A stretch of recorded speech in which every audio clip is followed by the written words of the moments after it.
കാത്തിരിപ്പിന് ഒരു വ്യാഴവട്ടക്കാലത്തെ ആയുസ്സുണ്ടായിരുന്നു. 1/4 നൂറ്റാണ്ട് മുൻപുള്ള ഒരു ഫൈനലിലെ മുറിവിന്റെ പഴക്കമുണ്ടായിരുന്നു.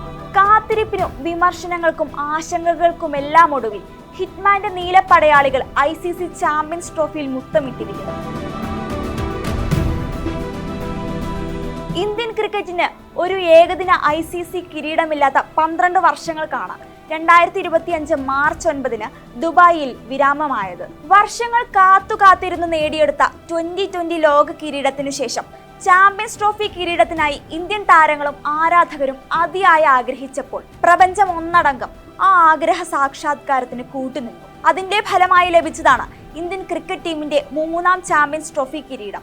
മറ്റൊരു രാജ്യത്തിനും അവകാശപ്പെടാനില്ലാത്ത വിധം ചാമ്പ്യൻസ് ട്രോഫി ചരിത്രത്തിലെ ഇന്ത്യയുടെ 3ാമത്തെ കിരീട വിജയം. ചാമ്പ്യൻസ് ട്രോഫിയുടെ 2002 എഡിഷനിൽ ശ്രീലങ്കയ്ക്കൊപ്പം പങ്കുവെക്കപ്പെട്ട കിരീടത്തിനു ശേഷം 2013 ധോണിയും സംഘവുമാണ് മിനി ലോകകപ്പ് ഇന്ത്യൻ മണ്ണിൽ എത്തിച്ചത്.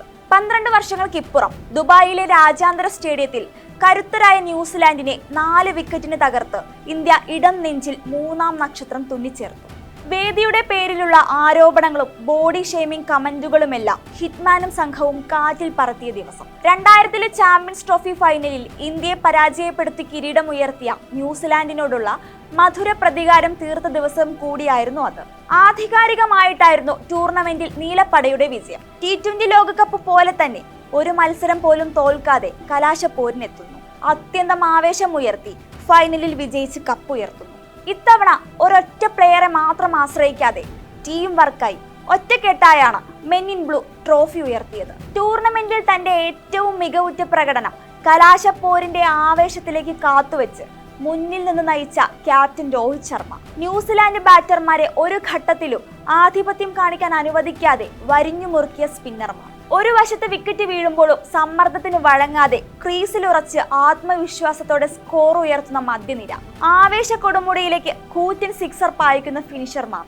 അങ്ങനെ എല്ലാ ഡിപ്പാർട്ട്മെന്റുകളിലും ഇന്ത്യ പക്ക പെർഫെക്റ്റ് ആയിരുന്നു. കുറെ പരീക്ഷണങ്ങൾക്കും നിരാശകൾക്കും ഇപ്പുറം സ്ഥിരതയാർന്ന ഒരു ഏകദിന ടീമിനെ ഇന്ത്യക്ക് ലഭിച്ചെന്ന ആരാധകരുടെ ആശ്വാസവും മറക്കാനാവില്ല.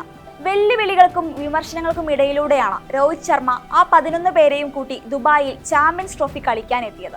ബോർഡർ ഗവാസ്കർ ടെസ്റ്റ് പരമ്പര കൈവിട്ടതിന് പിന്നാലെ ടീമിലെ തന്റെ സ്ഥാനത്തെയും നിലനിൽപ്പിനെയും കുറിച്ചുള്ള സമ്മർദ്ദങ്ങൾ ഒരു വശത്ത്, ഇതിനിടെ വേദിയുടെ പേരിൽ കേൾക്കേണ്ടി വന്ന ആരോപണങ്ങൾ മറുവശത്ത്, ഫൈനലിനു മുന്നേ നേരിടേണ്ടി വന്ന ബോഡി ഷെയ്മിംഗ് കമന്റുകൾ, വിവാദങ്ങൾ. രോഹിത് ശർമ്മയ്ക്ക് ഒരുപാട് മറുപടികൾ കൊടുക്കേണ്ടി വന്നിരുന്നു. ഒരുപാട് കാര്യങ്ങൾ തെളിയിക്കേണ്ടി വന്നിരുന്നു. നേരിട്ടുകൊണ്ടിരിക്കുന്ന പ്രതിസന്ധികളെയെല്ലാം നിശ്ചയദാർഢ്യത്തോടെ ബൗണ്ടറി പായിച്ചിട്ടുണ്ട് രോഹിത്. ഇന്ന് അയാൾ MS ധോണി എന്ന ഇതിഹാസത്തിന് ശേഷം ഇന്ത്യൻ മണ്ണിലേക്ക് ലോക കിരീടവും ചാമ്പ്യൻസ് ട്രോഫിയും എത്തിച്ച ക്യാപ്റ്റനാണ്. തുടർച്ചയായി 2 ICC കിരീടങ്ങൾ നേടിയ നായകനാണ്.